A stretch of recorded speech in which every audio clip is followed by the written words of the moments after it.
The rifle range fell silent. 22 Marines, the best snipers the Corps had ever produced, watched in disbelief as the scoreboard updated one final time. Target after target, bullseye after bullseye, the impossible had happened. The woman they'd mocked just hours earlier, the one they called too old, past her prime, just another wannabe, had just shattered every record they thought was untouchable. But what they didn't know was that beneath her calm exterior lay decades of secrets, a military past so classified that even her own family had no idea who she really was. This is the story of how one woman's hidden identity turned a room full of cocky Marines into believers, and why sometimes the most dangerous warriors are the ones you never see coming. The morning sun cast long shadows across Camp Pendleton's rifle range as Staff Sergeant Martinez adjusted his scope for the third time. Around him, 21 other Marine snipers checked their equipment with the practiced precision of men who knew that in combat, one miscalculation could mean the difference between coming home or coming home in a box. These weren't just any Marines. They were the elite, the cream of the crop, snipers who had earned their reputation in the sandboxes of Iraq and the mountains of Afghanistan.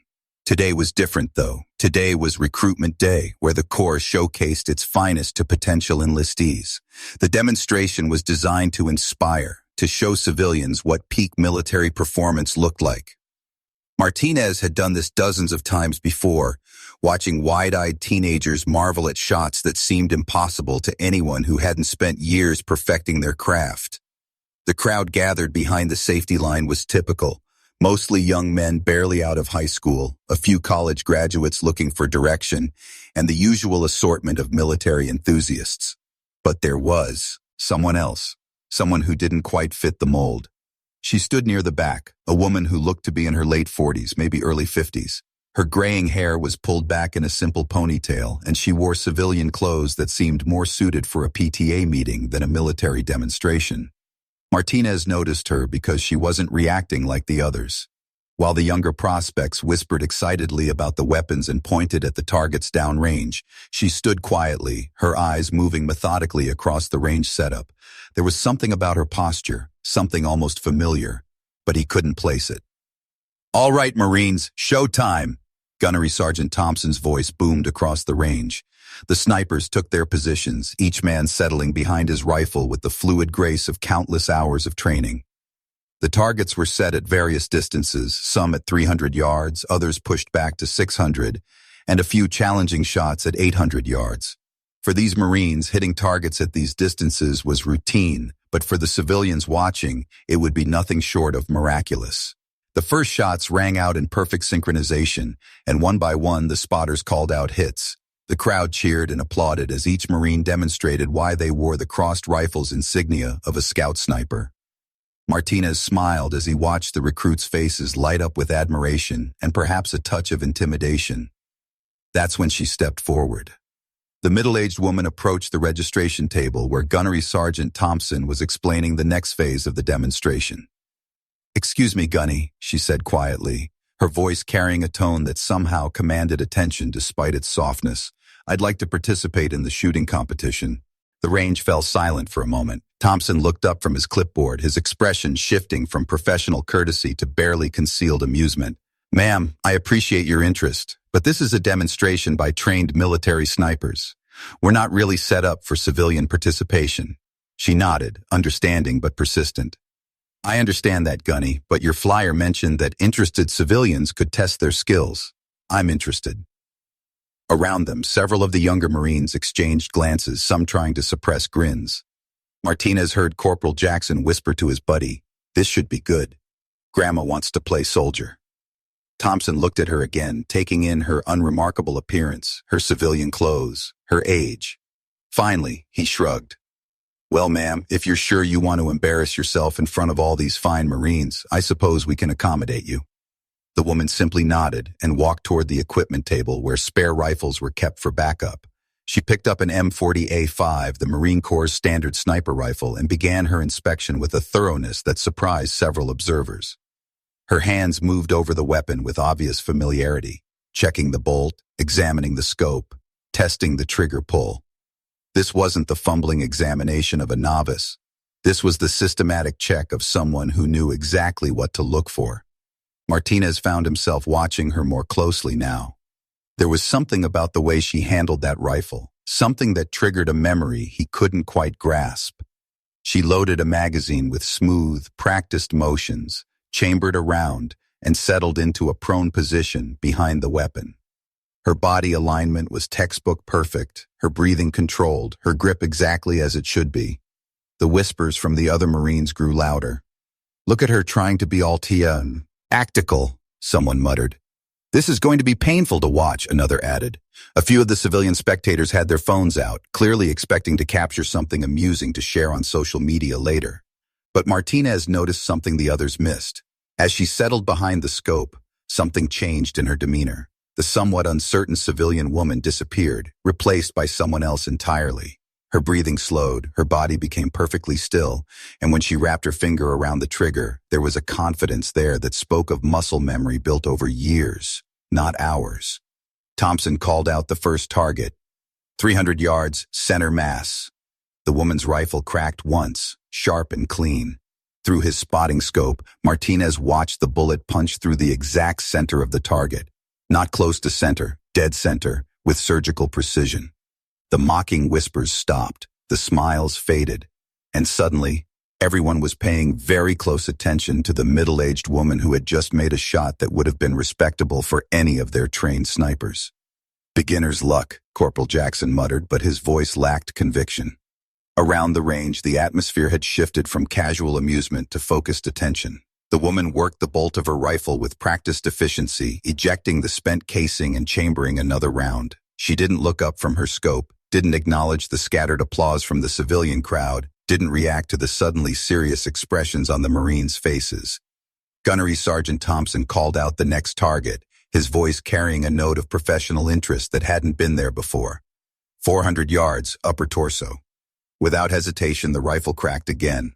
This time, Martinez didn't need his spotting scope to see the hit. The target's scoring system lit up immediately, indicating another perfect center shot. Staff Sergeant Rodriguez, a veteran of 3 combat deployments, shook his head in disbelief. 2 shots, 2 perfect hits. That's not luck, that's skill. The other Marines nodded in agreement, their earlier skepticism rapidly giving way to grudging respect. Martinez found himself studying the woman's form more intently, looking for some clue about who she might be. Her shooting stance was flawless, her follow-through textbook perfect, but there was something else. An economy of movement that spoke of someone who had done this not hundreds of times, but thousands. The targets continued. 500 yards, 600 yards, 700 yards. Each shot was met with the same result. Perfect center hits that would have been impressive from any of the Marines present. By the time they reached the 800-yard targets, the ones reserved for only the most skilled snipers, the range had fallen completely silent except for the crack of her rifle and the metallic ping of bullets finding their marks. Martinez realized he had been holding his breath. In 15 years as a Marine sniper, he had never seen shooting like this. Not from rookies, not from veterans, not from anyone. This woman wasn't just hitting targets. She was surgically placing bullets exactly where she wanted them, with a consistency that defied explanation. "Ma'am," Thompson finally said, his voice carrying a respect that hadn't been there 20 minutes earlier. "I have to ask, where did you learn to shoot like that?" The woman finally looked up from her scope, and Martinez saw something in her eyes that made everything click into place. It was the same look he'd seen in the eyes of operators who had been downrange, who had done things they couldn't do, Alkabout, who carried secrets that went deeper than standard military service. She was quiet for a long moment, as if deciding how much to reveal. "I served," she said simply. "A long time ago." Thompson pressed gently, his curiosity overriding protocol. "What branch, ma'am? What unit?" Again, that pause, that careful consideration. "That's classified," she replied. But there was something in her tone that suggested the classification went deeper than standard military discretion. Corporal Jackson, who had been the most vocal skeptic earlier, stepped forward.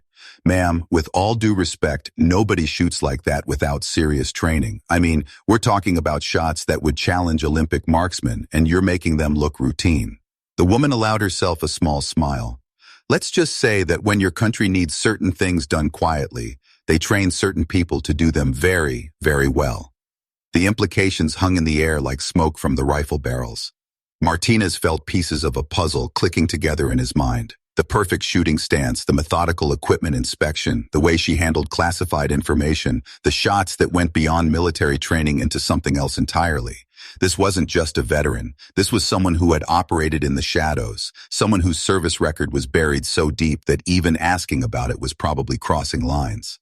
Sergeant Williams, the oldest Marine present at 38, approached with obvious deference. "Ma'am, I've served with some of the best shooters in the Corps, including guys who went on to special operations. I've never seen anyone shoot like you just did, not even close." The woman nodded acknowledgement but didn't elaborate. Her silence spoke volumes about operations that would never appear in official records, about missions that existed only in classified files, about a level of service that went beyond what most people could imagine. As the demonstration concluded and the crowd began to disperse, Martinez found himself approaching the woman who had just redefined his understanding of marksmanship. "Ma'am," he said respectfully, "I need to ask you something. That shooting, that's not just military training. That's something else entirely. What you just did, hitting targets at 800 yards like they were 10 feet away. That's the kind of precision I've only heard about in stories." She was cleaning the rifle with the same methodical precision she had shown throughout the demonstration. "Stories have a way of becoming legends, Staff Sergeant. Sometimes the legends are true." Martinez felt a chill run down his spine. In the Marine Corps, there were whispers about operators who worked in the deepest shadows, people whose existence was so classified that their own families didn't know what they did for a living. People who could make impossible shots because impossible shots were just another day at the office. "How long?" he asked quietly. "How long did you serve?" She looked at him with those eyes that had seen too much, carried too many secrets. "Long enough to know that some service never really ends. Long enough to know that skills like these don't just disappear because you're not wearing a uniform anymore." She handed the clean rifle back to Thompson with a nod of thanks. "Thank you for letting me participate, Gunny. It felt good to remember what precision really means." As she walked away, the Marines stood in respectful silence. They had witnessed something extraordinary, something that would become a story they would tell for years to come. The woman who looked like somebody's mother had just demonstrated skills that surpassed their own elite training, and in doing so, she had reminded them that warriors come in many forms, that service takes many shapes, and that sometimes the most dangerous people are the ones you never see coming.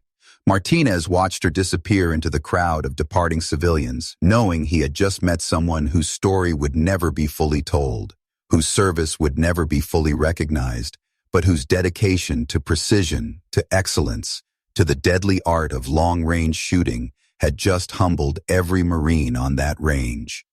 The recruits had stopped laughing long ago, but the memory of her perfect shots would stay with all of them forever. In a world where assumptions often blind us to reality, this story serves as a powerful reminder that true skill transcends age, appearance, and expectations. The woman on that rifle range represented something profound about military service, that the most extraordinary warriors are often hidden in plain sight, carrying secrets and skills that most of us can barely comprehend. Her story echoes the experiences of countless service members who have operated in the shadows, whose contributions to our freedom and security will never be fully known or properly acknowledged. They walk among us as neighbors, colleagues, and quiet strangers, carrying within them capabilities forged in the crucible of classified operations and specialized training that pushed human performance to its absolute limits. To every veteran watching this, whether your service was public or private, recognized or classified, know that your dedication and sacrifice matter. Your skills, your experience, and your commitment to excellence continue to inspire new generations of warriors, even when, especially when, that inspiration comes as a complete surprise to those who thought they knew what peak performance looked like. If you found this story as compelling as we did, please subscribe to honor more untold stories of military service and heroism. These are the stories that need to be shared, the reminders that heroes walk among us every day, and that sometimes the most powerful lessons come from the most unexpected teachers. Hit that subscribe button to ensure you never miss another story of hidden courage, classified heroism, and the extraordinary people who keep our nation safe from threats we'll never even know existed.